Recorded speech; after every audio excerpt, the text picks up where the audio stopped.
$2 Opie's. $2. $2 and $2. Come on, it's 2.7. Ah, damn, didn't you make it through, Junior? Most viewers have no idea what really happens behind the cameras on Deadliest Catch. They see the massive waves, the grinding of steel against ice, and the triumphant moments when a crab pot overflows with money. But they don't see the fear in a captain's eyes when a man goes overboard. They don't hear the silent prayers of deckhands who know one wrong step could cost them their lives. And they certainly don't know the dark truth that haunts many of these fishermen long after the cameras stop rolling. The reality is far more brutal, far more tragic, and far more heartbreaking than anyone watching at home could ever imagine. So, what is the truth behind the lives on Deadliest Catch? And why have so many of its stars paid a devastating price? The dangerous world they never escape. When the show first premiered, audiences were stunned by the raw, unfiltered danger of Alaskan crab fishing. But what the show captured was only a fraction of the chaos happening on the Bering Sea. These men weren't just looking for crab, they were fighting for survival. Each season brought stories of crushed limbs, hypothermia, rogue waves, and disappearances that left entire crews broken. And no matter how skilled or experienced a fisherman was, one unexpected shift in weather could flip a boat, drag a crew member overboard, or end a life before anyone had a chance to react. What most people forget is that the danger doesn't stop when filming wraps. Fishermen carry the trauma of those near-death experiences home with them. Many return to sea with the weight of past seasons heavy on their shoulders. Lost friends, lost family members, and sometimes even lost pieces of themselves. Every time they step back onto the deck, they know what the risks are. And yet, they go anyway. But why do they continue doing it? What pushes them back into a world that has taken so much from them? And is the cost of the job worth the price they ultimately pay? The personal tolls we never hear about. Behind every captain and deckhand is a life that's been shaped, sometimes shattered, by the brutal lifestyle of commercial fishing. The long months away from home strain marriages, break apart relationships, and create emotional distances that are almost impossible to repair. Many fishermen admit that by the time they return home, their families feel like strangers. Birthdays are missed. Graduations pass without them. Entire stages of their children's lives slip by while they're fighting storms hundreds of miles offshore. And when they do come home, the transition isn't easy. How do you go from battling 40-foot waves to sitting quietly at a dinner table? How do you turn off the survival instincts that kept you alive for months? Some never fully adjust. The sea follows them everywhere. It's in their silence, their sleepless nights, their jumpiness at loud noises, the way they freeze during storms that aren't even dangerous. The truth is, many of the most beloved stars of Deadliest Catch lived double lives. The fierce, fearless fishermen on camera, and the broken, exhausted men trying to hold themselves together off camera. But among those men, who suffered the most? And which tragedies nearly brought the show to its knees? When fame collides with real life. As Deadliest Catch grew into a global phenomenon, many of its fishermen found themselves thrust into a kind of spotlight they never asked for. These weren't trained actors or polished celebrities. They were working-class men who had spent lifetimes wrestling crab pots, not dealing with paparazzi or fan expectations. Suddenly, viewers around the world recognized them in grocery stores, airports, restaurants, even in places where they were trying desperately to stay invisible. For some, it was flattering. For others, it felt like an invasion. Fame created pressure, and pressure exposed flaws. Some crew members struggled with the expectations placed on them. They weren't just fishermen anymore. They were public figures, spokesmen for an industry. symbols of survival in a world that romanticized their suffering. Their vulnerabilities, once tucked away beneath layers of clothing and cold weather gear, became magnified under the lens of reality TV. And when the toughest moments aired, arguments, breakdowns, injuries, there was nowhere to hide. Audiences saw everything, even the parts the fishermen wished they could take back. Then there was the financial pressure. Success brought opportunities, but it also brought temptations. Some men used their earnings to support their families and build better futures. Others turned to vices, alcohol, drugs, reckless spending, just to cope with the emotional baggage that had piled up over years of danger, death, and loss. And as fame continued to grow, so did the cracks in their personal lives. But which cast members buckled under the spotlight? And which ones found themselves trapped in a downward spiral that would eventually cost them dearly? The losses that still haunt the fans. The darkest truth behind Deadliest Catch is the number of lives the show has lost over the years. Each death sent shockwaves through the fan base, but for the crew, these losses were far more than headlines. They were wounds, deep ones, that never fully healed.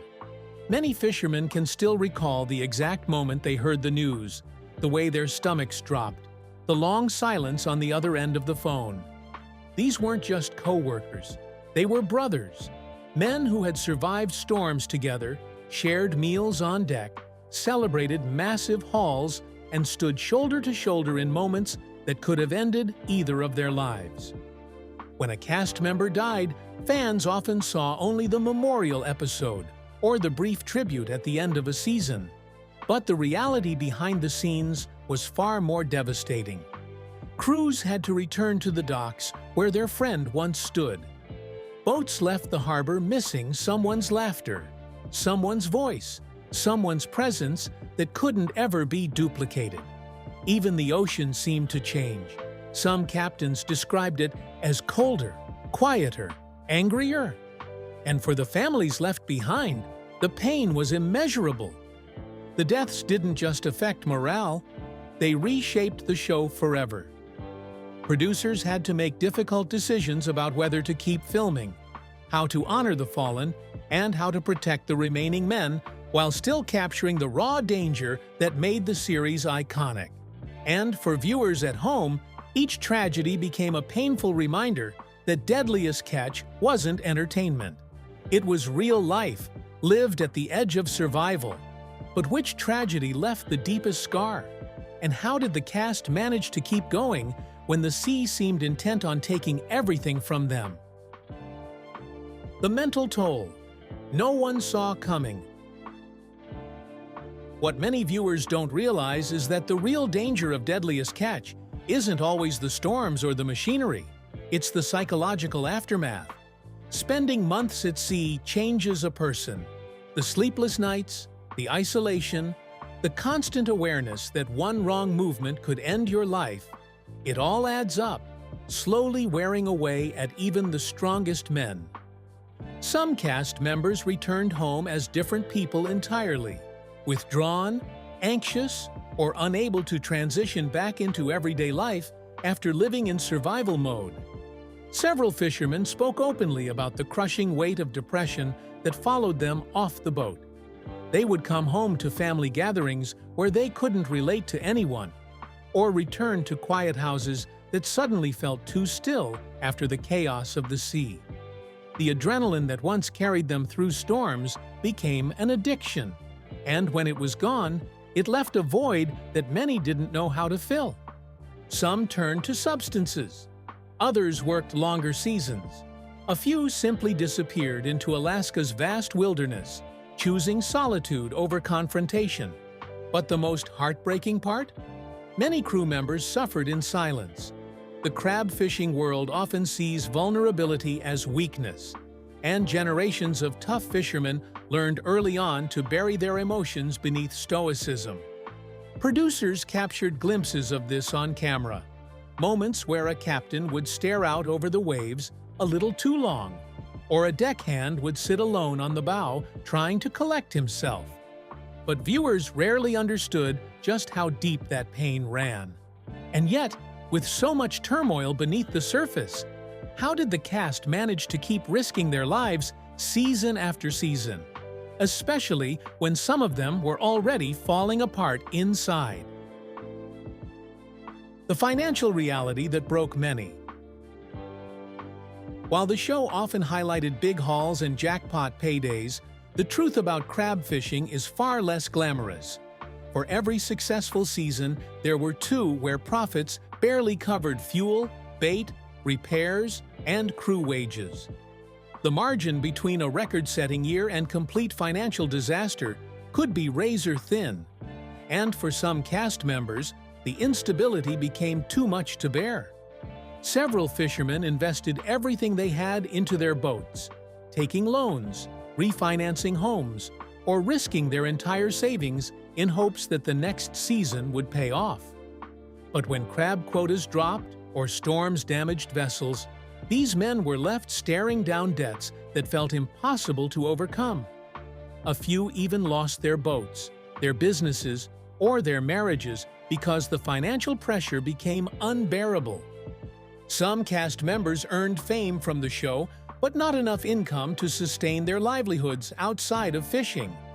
Others tried starting side businesses, clothing lines, restaurants, boat tours, only to watch them fail under the weight of poor timing or economic downturns. And when the show portrayed them as wealthy television stars, many felt trapped by that image, unable to admit publicly that they were struggling just to stay afloat. One cast member famously described the situation by saying, "People assume we're rich because we're on TV. They don't realize I'm one bad season away from losing everything." And he wasn't alone. But what happens when a fisherman loses more than money? What happens when financial collapse leads to emotional collapse, and the sea, once a source of pride, becomes a reminder of everything lost? Addiction, escape, and the battle. No one saw. Behind the cameras, a storm far more dangerous than ice, waves, or machinery was quietly consuming several cast members. Addiction. The hours at sea were long.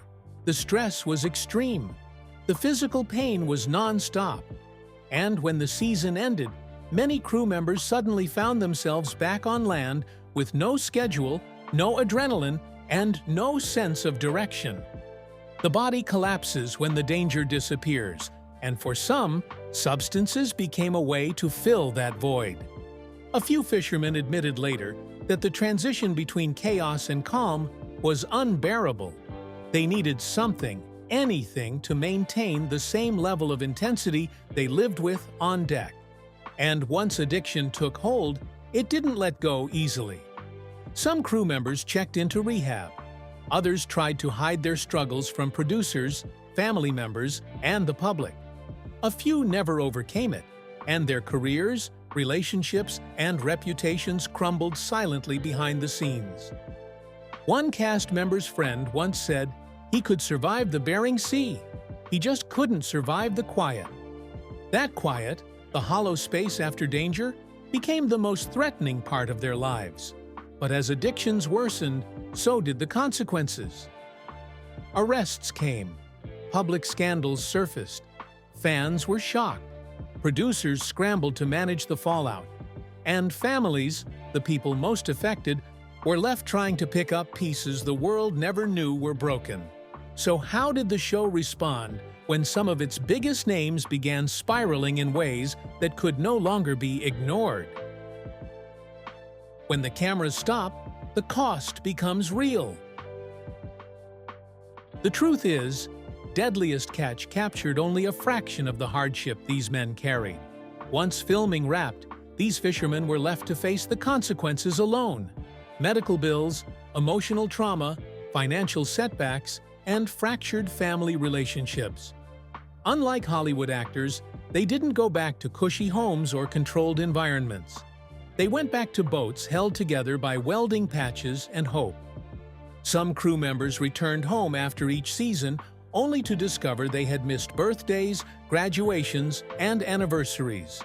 Others realized their children barely recognized them. A few found that their relationships had quietly dissolved, partners no longer willing to endure months of absence, and the constant fear that the next call could be the worst one. But perhaps the darkest reality was this: some fishermen felt more at home on the deadly waters than they did on land.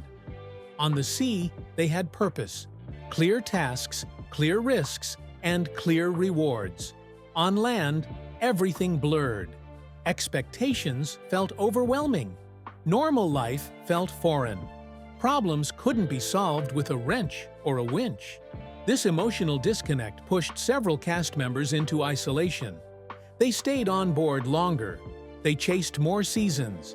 They pushed themselves harder than their bodies could handle. And every year, the toll became more visible. Wrinkles deepening, hands shaking, pain lingering. Yet fans kept wondering, why do they keep going back? Why not walk away before it destroys them completely? The answer lies in the powerful bond between a fisherman and the sea. A bond that both saves them and slowly pulls them under. Legends who fell before their time.